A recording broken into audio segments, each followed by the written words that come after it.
નમસ્કાર મિત્રો, હું કિરણ પારકી આપની સાથે એક નવા વિડીયોની સાથે ફરી એક નવા સત્યની સાથે. મિત્રો, આજે તમને વાયરલ એવા ન્યૂઝ બહુ સાંભળ્યા હશે કે આપણા બોલિવૂડના સ્ટાર એવા ધર્મેન્દ્રનું નિધન થયું છે.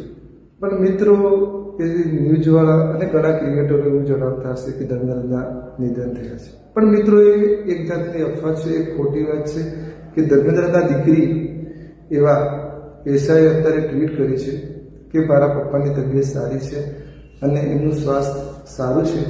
એવો એક ટ્વિટર પર એક મેસેજ કરેલો છે.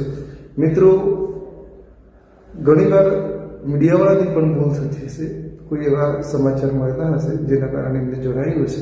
પણ મિત્રો, આવા એકદમ તાજા સમાચાર સાંભળવા માટે અને એક નવી સત્યની વાત સાંભળવા માટે તમે મારી આઈડીને ફોલો કરો અને યુટ્યુબ ચેનલ પર તમને જો સબસ્ક્રાઈબ ના કર્યું તો સબસ્ક્રાઈબ કરો અને મને સપોર્ટ કરો. આભાર મિત્રો.